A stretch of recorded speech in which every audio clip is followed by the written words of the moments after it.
Et salut à tous, c'est Judith. Aujourd'hui, je vais parler d'un truc que je vous avais promis. Enfin, pas promis, que je vous avais dit que j'allais faire une vidéo dessus.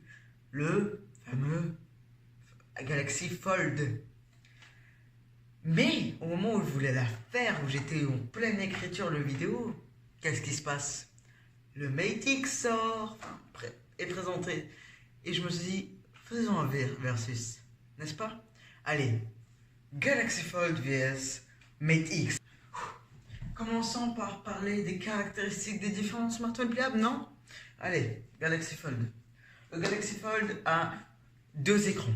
Oui, un à l'intérieur qui est l'écran pliable, qui se plie à l'intérieur comme un livre. Et un à l'extérieur de 4,3 pouces, qui est plutôt petit, vraiment, je trouve. Et à l'intérieur, c'est du 7,5 pouces, un truc comme ça. Une petite tablette, vraiment. Une petite. Il a une encoche en face d'avant pour deux capteurs photo. Et c'est une encoche qui fait ça. Samsung, pourquoi? Je comprends pas. Non mais Samsung SVP, pourquoi vous avez mis cette encoche? Elle est dégueulasse. J'ai envie de vomir dessus. Quand ils ont fait l'annonce, j'étais excité. Ils m'ont montré, je me suis dit, attends, on dirait une encoche. Je l'ai vu, mais je me suis dit, ceux qui vont acheter ça, je suis désolé pour eux. Mais c'est moche, vraiment. Mais bon, passons de ça. 12 Go de RAM, yes. Super AMOLED, yes. Mais en face d'avant, POLED, non. POLED, oh là. Non, en même temps, on peut les comprendre, c'est une nouvelle technologie, on peut pas faire avec tout. Mais on sait que Gorilla Glass, la compagnie de Gorilla Glass, qui fait les vitres de protection, les vitres de protection qui sont plutôt solides quand même, essaie de travailler sur une vitre, tu vois, flexible. Alors j'espère que pour les prochaines générations de Samsung, ça soit plus du POLED, parce que le POLED, ça peut être moche quand même parfois, je vous dis. Il y a des reflets, tu te dis, mais ça se voit que c'est du plastique. C'est parfois dégueulasse, je vous jure. Un Exynos 9820, je crois, pour l'Europe, oui, ou un Snapdragon 855. Double batterie de 4000 mAh, je crois, 4500, je crois. Désolé, je suis pas exact, mais c'est vers les 4500 mAh. Et un écran de face à devant dégueulasse. C'est moche. C'est peut-être bon comme produit, mais c'est moche, désolé. Samsung, vous avez raté sur le design. T'as un écran comme ça, et t'as ça, mais... Quoi? Faudra m'expliquer, Samsung, pourquoi vous avez fait ça, c'est moche. Autant les tirer. Et là, on dirait avoir une télécommande avec un petit pavé tactile de rien du tout. C'est moche, ça sert à rien, on va sûrement... Moi, je la vois comme une tablette avec... Une tablette avec une petite partie smartphone, mais smartphone de 2013, je vous jure, c'est loin quand même. Voilà, c'était un peu ce que je pensais du Galaxy Fold. Mais parlons du Mate X sans coupure, exactement. Le Mate X, il est sorti 4 jours, il a été présenté 4 jours après Samsung. Tout le monde a oublié Samsung. Samsung, oula, Samsung, ils ont dû être comme ça.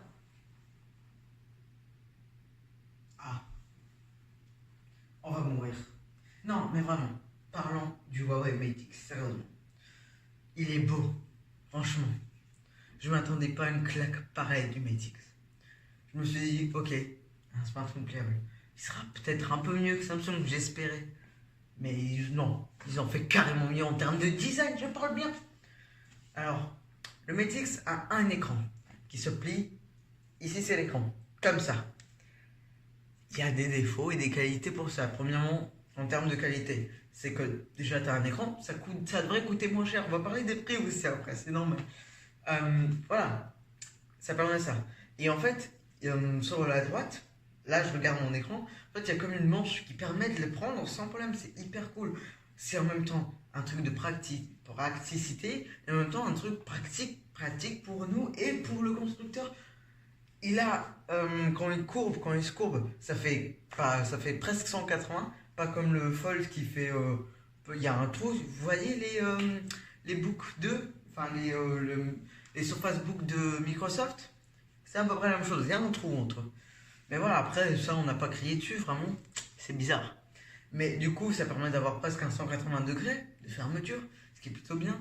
On a le Kirin 980 qui est un bon, mais il a été dépassé par le Snapdragon 855. Aïe aïe aïe. Une puce 5G qui sert à rien et qui fait juste augmenter le prix comme je sais pas quoi.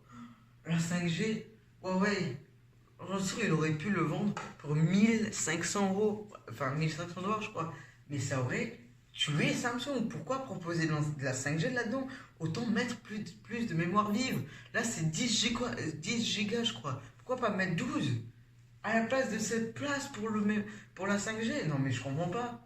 En plus ça a dû faire grimper le smartphone à 500 euros en plus. Ça a dû faire mal. J'ai pas compris Huawei. C'est le problème de Huawei, j'ai pas compris.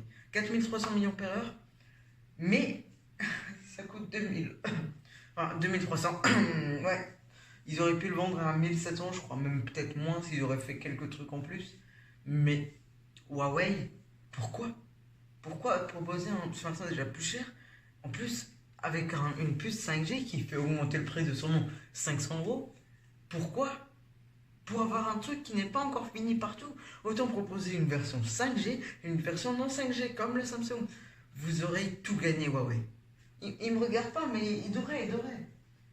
Vraiment, Huawei aurait dû... La 5G, c'est le futur. Je dis pas que c'est pas le futur. Mais faut attendre. C'est pas prêt encore, la 5G. Elle est pas assez mûre encore. Vraiment. Alors, je suis un peu déçu de ça, de Huawei. Le seul truc, le design, il est beau. Parce que tu utilises en même temps les caméras arrière. Du coup, il y en a trois, il y en a trois à l'arrière. Et dès que tu l'as derrière, tu peux faire un selfie en, en usant les caméras arrière qui sont sûrement de meilleure qualité. Quand tu fais une photo de quelqu'un, il peut se voir comment il est. Il a que 3, et même j'ai pas compris, il a 3 capteurs photo. Le Samsung a 6 capteurs photo, 2 écrans. Pourquoi le Samsung est moins cher? Vraiment, la 5G a tellement fait augmenter le prix. Mais ouais, réfléchissez un peu. Je suis. Ah, c'est resté bloqué ici, moi. Vraiment, j'ai pas compris le prix, vraiment.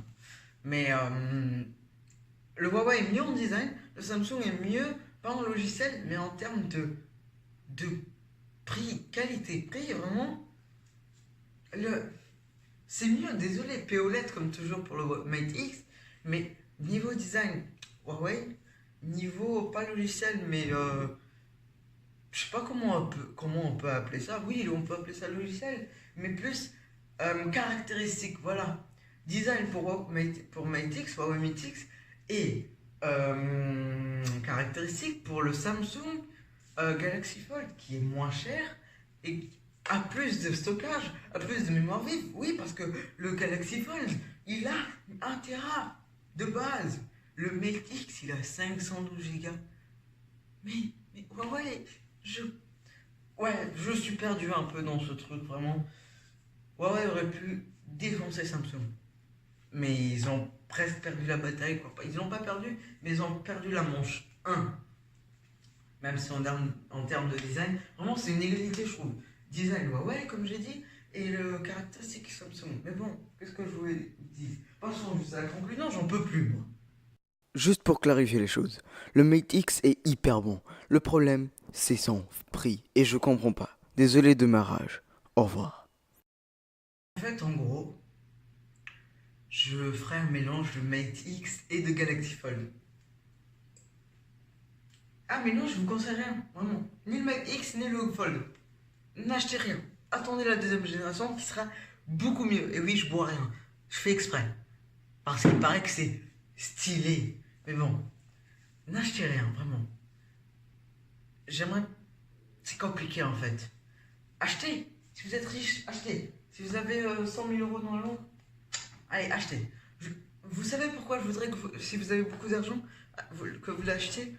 Parce que ça fera évoluer cette technologie, cette génération de téléphone, cette nouvelle révolution, cette nouvelle technologie. Plus vous achetez, plus ils auront d'argent, plus ils comprendront. Ok, ils le veulent, ok, on fera mieux. Comprenez? Alors les gens qui sont riches, je sais pas comment, achetez-en. Même si vous voulez pas l'utiliser, achetez-le et mettez-le dans votre placard ou je sais pas quoi. Mais juste achetez-le. Voilà. Et les personnes qui ont de l'argent mais qui sont pas riches à fond, ça sert à rien de l'acheter. Vraiment, n'achetez pas ça, vraiment. À part si vous êtes fan de technologie et que pour vous ça a l'air d'être important que vous utilisez tablette et smartphone et que pour vous, vous n'avez pas beaucoup de place. Oui, prenez ça bien sûr. Et ça fera toujours évoluer la technologie. Et je vous dis merci les gars. Grâce à vous, on pourra tous avoir des smartphones pliables dans le futur. C'est grâce à vous. Du coup, j'espère que cette vidéo vous a plu. Lâchez un like. Et vous êtes team quoi? Fold ou X? Ouais, bon, partagez cette vidéo aussi pour que je devienne riche parce que si vous voulez que je. Oui, je fais des conclusions. Mais si vous voulez que j'achète et que je fasse des tests de Mate X ou de Galaxy Fold, à l'argent, tu sais, ils peuvent pas comme ça. Tu fais pas une commande, donner argent 5 000 $. Ça marche pas comme ça. Alors partagez-la pour que je devienne riche avec. Et abonnez-vous. Aujourd'hui, on va finir comment? Venez en finir tout simplement en français. Salut!